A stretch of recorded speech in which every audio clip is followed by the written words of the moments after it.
Good afternoon. Happy Thursday. Thank you for joining Linda at Dr. Linda at LRJ Coaching and Business Solutions.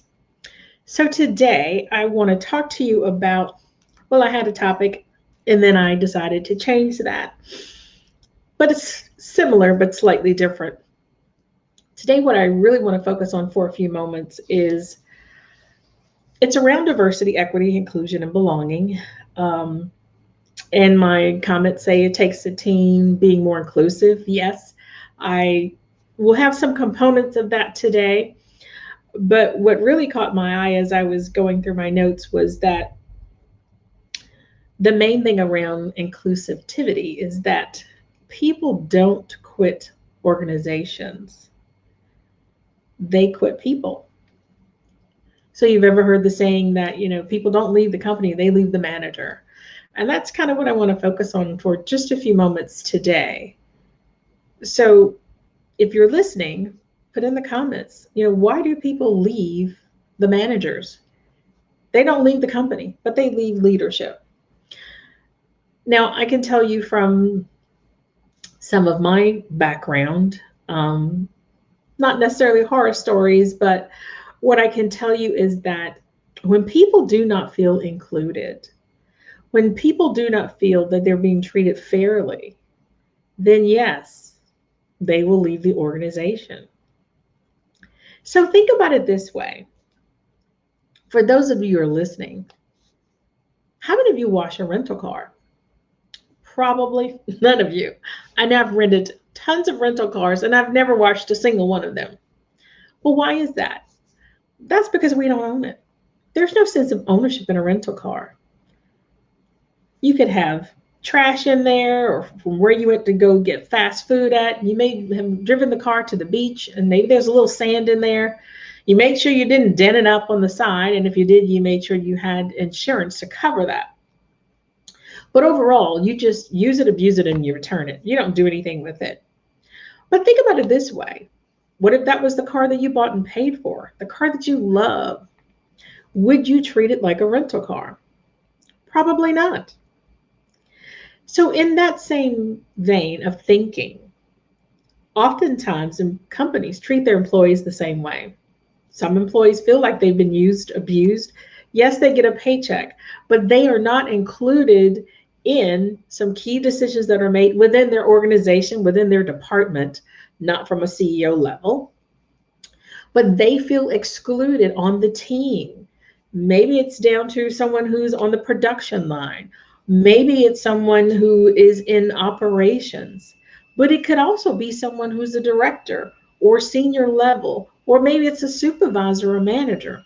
They may not feel included in decisions that were made. However, they may have been included in the decisions that were made, but they didn't have any control of the decision. So think about it that way. So if you are someone who feels like that rental car, then this message is for you. What needs to change for that to happen? And that's the area that I think companies today are struggling with. With COVID, everyone's working from home. You're not necessarily in the office, but some are in the office. If you're in the office, you're doing your social distancing. But however, keep in mind that could, be a way for some people who don't want to associate with others to, say, well, it's COVID, let's just stay away. That decreases communication, that decreases team engagement, that decreases the opportunity for people to be involved more because they're trying to be mindful. So then you have the people who are working remotely. They probably, depending upon how they feel in the workplace, or if they're an introvert or extrovert, they may be happy that they're working from home because they're more comfortable. So it all depends upon, how people feel, how they want to be treated, what they're comfortable with. Everyone's not comfortable in a large environment. There are people, again, who are introverts and they like being in small groups, and that's great. So working remotely probably works for those individuals. But then you have people who love to be around a large crowd, so they may be feeling a little isolated. So as leaders, You need to consider how everyone's feeling and how to make sure that we are being inclusive in all aspects, meeting the needs of our staff. So earlier I said, yes, people don't leave a company, they leave the leaders. And yes, unfortunately, that is true. I can tell you when I was in corporate America, I did leave. I didn't leave the company, but I transferred departments. And that was because of leadership. So when things are not, when you're doing everything that you're supposed to, and you're meeting your goals and objectives, and sometimes exceeding expectations, but you're not getting the proper recognition that you deserve, then yes, you may take the opportunity to leave that company because you don't feel supported, or you may decide to transfer to another department where you feel that you could utilize your skills and talents. And that's all that people really want these days, is to be able to utilize their skills and talents, have someone to recognize their skills and talents, but also making sure that they are part of the discussion. You know, there are going to be times when those discussions are not so great.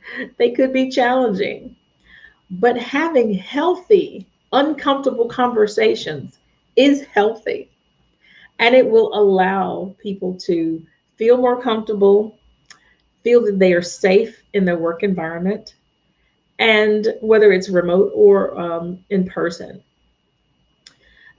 So hopefully, people will be more likely to want to share when leadership is more open. There are other couple of things I kind of wanted to talk about. I just wanted to mention one area here. If I check my notes, I'll look at what I had written down. So I want to make sure I don't forget that.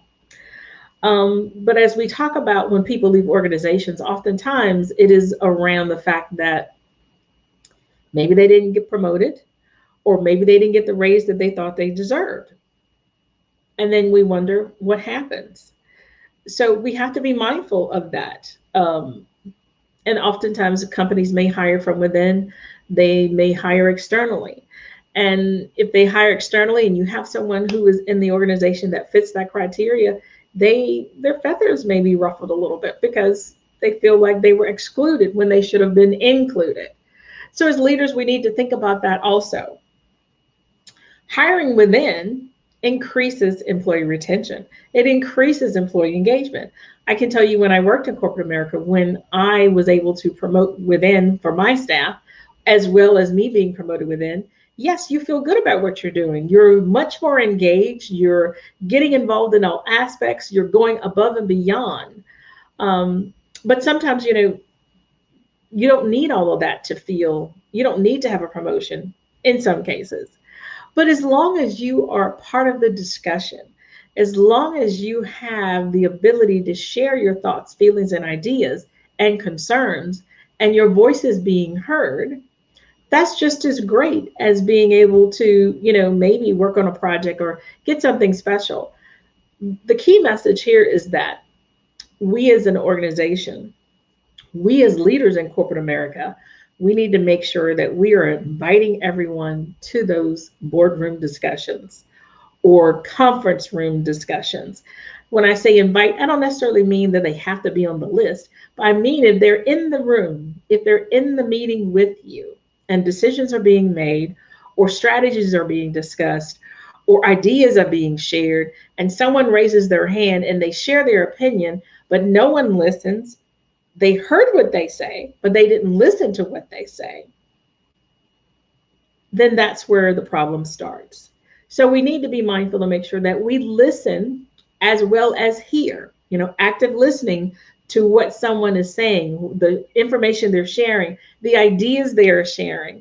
Because if we're not paying close attention, that person may be sharing some valuable information that could help the team. So we're better together as a team, not separate, whether it's virtually or in person.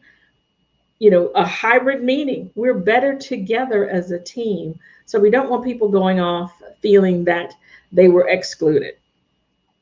We need to be more inclusive in all that we do in the workplace, from hiring to promotions to um, getting people to work on projects, getting people to, facilitate meetings, all those aspects. We need to be so much more inclusive than we are. So there's a lot of work that needs to be done.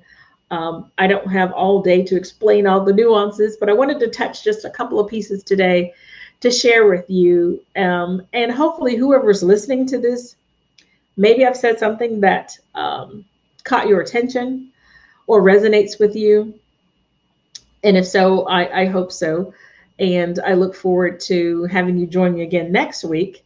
So for the month of September, hard to believe we're almost at the end of September in a few weeks, but I want to just cover some more on being more inclusive in the workplace and sharing some ideas of how we can be more inclusive. One key point before I leave is that, if you're just getting into diversity, equity, inclusion, and belonging in your organization, maybe one of the things that you need to do, I'll say two things, if you haven't done it already. One is to have an inclusive team charter. Get people involved, get them to participate and share their ideas on how to create a team charter and create some actions around that. And finally, second is to have affinity groups so that each part of your organization is being represented, each diverse group is being represented, and people have the opportunity to go within different groups to learn about other cultures. I mean, having affinity groups is probably one of the common things that companies are doing more of right now. And so if your company is not doing affinity groups, then I invite you to do so, because you may see, and hopefully you will see, a huge change in employee engagement, because people have an opportunity to share, learn about different cultures, and do it in a safe space. So thank you for joining. I'm Linda Jordan with LRJ Coaching and Business Solutions. Again, Dr. Linda Jordan with LRJ Coaching and Business Solutions. I will see you here next Thursday, 2 p.m. Eastern Time. Have a great afternoon. Bye-bye.